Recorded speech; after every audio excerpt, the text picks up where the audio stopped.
Hello class, for this topic, we're going to go over the binomial formula.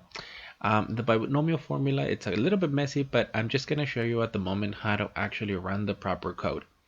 And let me just give you a quick heads up of what the binomial experiments are going to deal with. So you're going to be given number of trials, that's defined by n.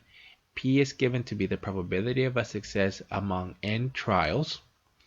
And then X represents the number of successes among n trials.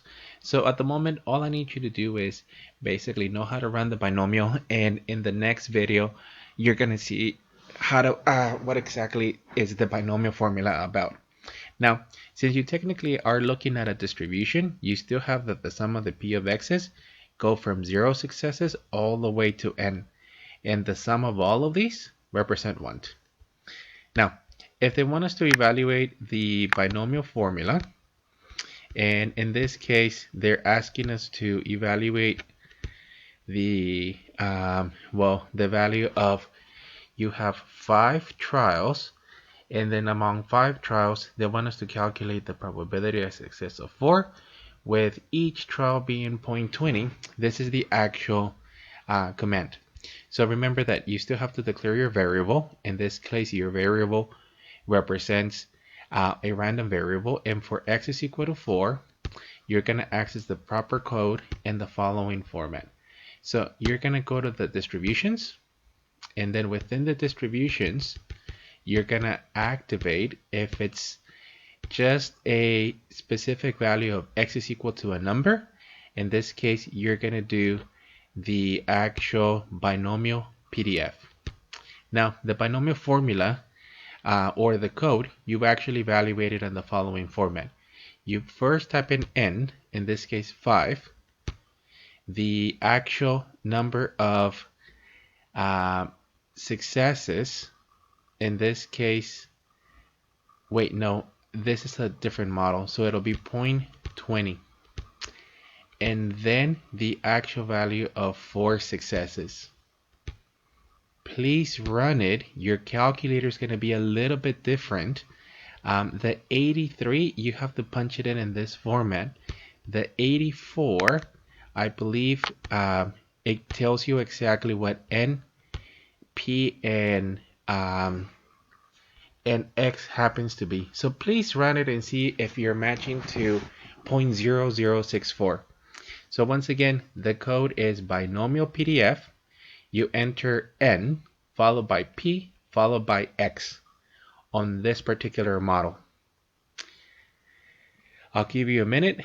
Please run it, and you're going to be submitting basically this picture as one of the part of this assignment.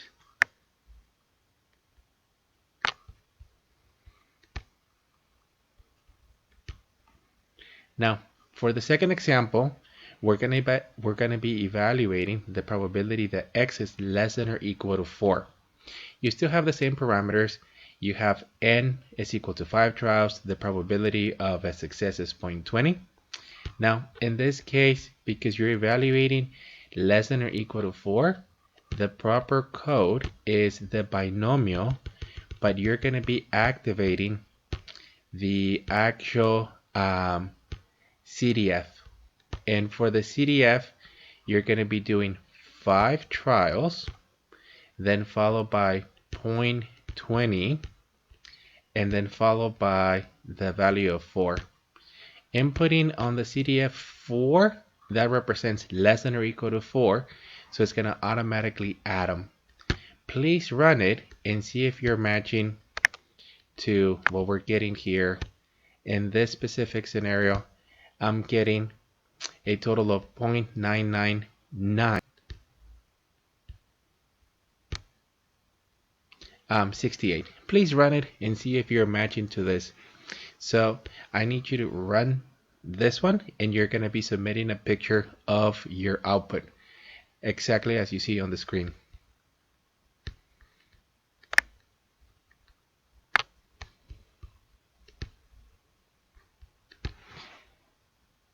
Now, for the third example, they want us to evaluate a statement that says the probability of x is greater than 2. Now, the probability of x greater than 2, cannot be evaluated in the calculator directly because it actually represents greater than 2, that represents greater than or equal to 3, which in fact represents 3, 4, and technically 5. Now, it represents greater than or equal to 2, greater than or equal to 3, because the random variable happens to be a discrete random variable. So we're only looking about integers. Now, the calculator to evaluate 3, 4, and 5, you can use the PDF, or you can technically use the shortcut and change the statement to 1 minus the probability of x is less than or equal to 2 and use the CDF. In this case, this one's actually short. It's only 3 evaluations, but n could be very large, and in that case, it's not efficient to evaluate each of these directly. Now, greater than or equal to 3 represents 1 minus the probability of less than or equal to 2. This is because on the actual random variable, this particular only goes up to 5 trials. Remember that the dot dot dot represents it goes on indefinitely. So to evaluate greater than 2, this is 3, 4, and 5, or technically the sum of the first 5 minus the values of 1, and you would just be evaluating the CDF of 0, 1, and 2. So if you want to evaluate this statement directly, you would be actually punching in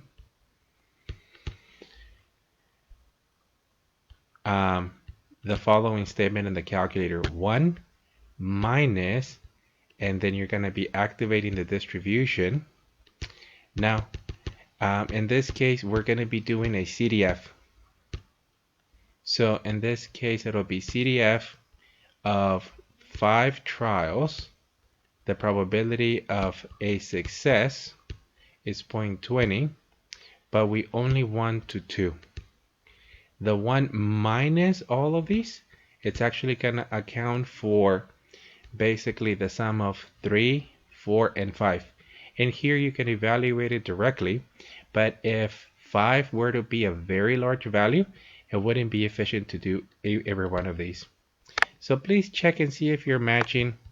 The final answer that I'm getting as I'm running the code is 0.0579. So this is the third picture that you're submitting.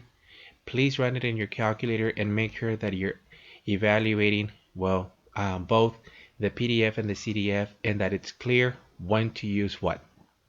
If it's not clear when, please post a question on the Facebook group, and then I can clarify it there further.